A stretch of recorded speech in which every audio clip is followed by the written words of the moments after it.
Welcome back to Fantasy Football. Today, it's now time for Overreaction Monday. We're looking at some players that might be struggling, might have just had a bad game in week number 6, but you might have a little bit of concern based on how things are going, maybe some injuries surrounding these players. Now, we didn't talk about players who are hurt, so there's considerably concern can be some considerable concern about some of the players that are banged up. But we're just looking at guys that are struggling based on their performance. So we're going to bring on Chris Towers here to join us as well. But Heath, I'll start with you on the first one here. Darren Waller, coming off a couple of bad games. The targets certainly haven't been there. We got so excited in week 1 when we saw the 19 targets. But since then, it's been 7, 7, 7, 8, 5 targets was the low in week 6 against Denver. Only 1 touchdown since week 1. Hasn't topped 59 receiving yards. 65 receiving yards since week 1. Do we have a Darren Waller problem?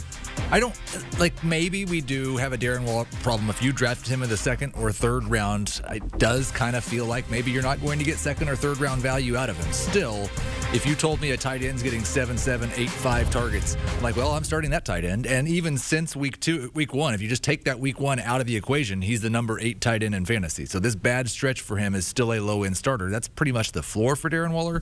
I'm not so certain, though, that I would say you need to go buy low because he's going to be the guy we drafted him to be. The emergence of Henry Ruggs, the continued involvement of Hunter Renfrow, I think is a bit of a problem for Darren Waller. Yes, it has been a problem, and that was the thing we loved about Waller, was that he was just going to dominate targets, and he still is, but just not at the same level, certainly like what we saw in week 1. So might not be a bad idea to buy low, but don't necessarily sell the farm to go get Darren Waller based on who he was coming into the season. Next guy we're looking at here, Chris, and this is one that is being impacted by injury, is Tyler Lockett. So it was not a great game for him Sunday night in the loss against the Steelers. DK Metcalf was still okay, but we saw Geno Smith certainly struggle to get the guys the ball at the same level that Russell Wilson gets them the ball. And the report from Jason Lockenfora is that Russell Wilson might not be back until week 11. So do we have a Tyler Lockett problem on our hands?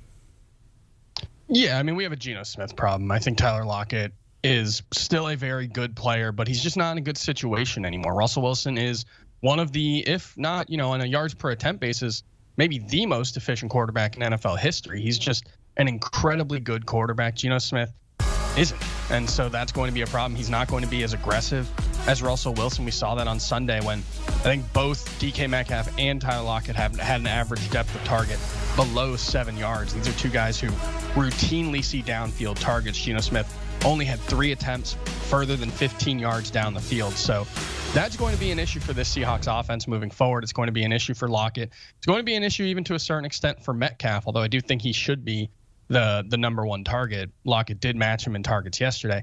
I just don't think either of these wide receivers can be elite in this offense. I also don't know what you can do about it. You probably shouldn't be looking to sell DK Metcalf or Tyler Lockett because it's possible that we just saw one of the lower upside games for them, and maybe they'll start taking more chances than yesterday. Pittsburgh's a really good defense.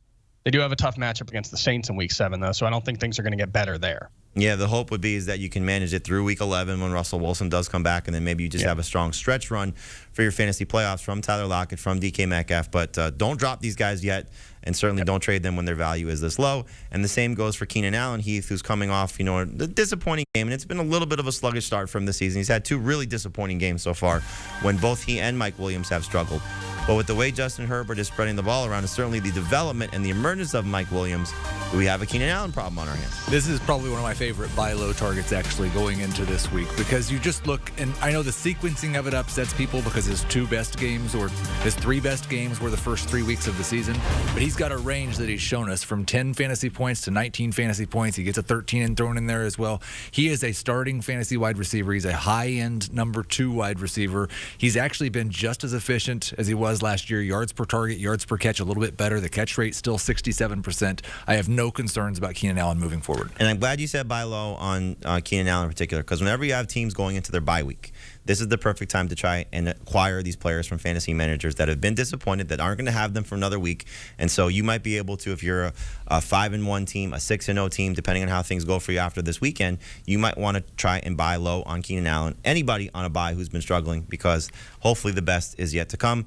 The same thing in regards to Chris Godwin, who is watching Antonio Brown become a star. Mike Evans continuing to put up good numbers. O.J. Howard putting up good numbers. The Bucs just have a plethora of weapons that Tom Brady is relying on. And Chris Godwin now 2 of his last 3 games under 10 PPR points. He has not scored a touchdown since week 2. So, Chris, are you worried about Chris Godwin, or is this going to be the nature of this Bucs offense, and we just have to deal with it every now and then?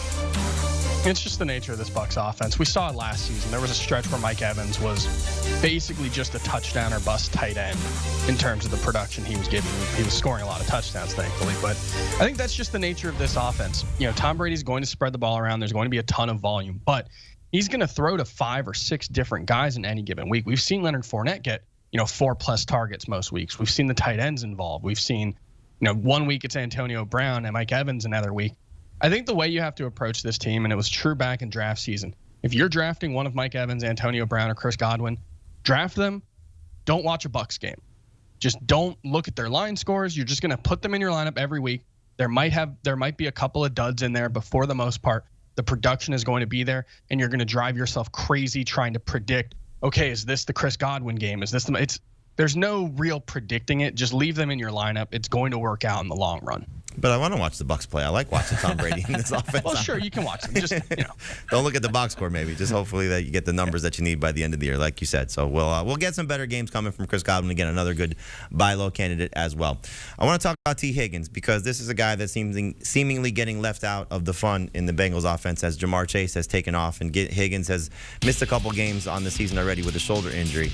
But do we have any concern about him moving forward long term? We know there are a lot of mouths to feed in this Bengals offense when Joe Mixon's running like he is and playing like he is with Chase and with Tyler Boyd as well. Yeah, we got to a point in the offseason where I think maybe all three of us at one point had Chase, Higgins, and Boyd back to back to back as low-end number 2, high-end number 3 wide receivers. That's not silly like right now, that's right? not the case. Jamar Chase is the number 1. He's a fantasy number 1. He's the guy, and that's a problem for both T. Higgins and Tyler Boyd. I think it's a bigger problem for Tyler Boyd. I still believe T. Higgins will be a start most weeks number 3 wide receiver rest of season. Here's what our buddy Jacob Gibbs from Sportsline tweeted earlier today about Higgins and his snap rate. His snap rate in the second half, 20% in the fourth quarter, but as we know, they were playing backups. In the first half, 24% target share, 32% air yard share. He's still getting opportunities. He's just not converting right now. So another guy you might want to buy low on just because there's still a lot to like, and this could be one of those weeks when they're probably chasing points against the Ravens, might have to throw a little bit. So again, hopefully the best is yet to come for T. Higgins. Let's go to a running back here that some people are concerned about, Chris, and that's Chase Edmonds, who has been good at times, still looking for his first touchdown of the season. We know James Conner's taking those opportunities at the goal line. Are we starting to worry about Chase Edmonds, a little bit banged up as well, playing through a shoulder injury that, again, too many mouths to feed in this Cardinals offense that just acquired Zach Ertz as well? Yeah, I mean, this was the first time that we've really seen his snaps be diminished since the shoulder injury. He played like 61% of the snaps. In week 5, it was down to 37% in week 6.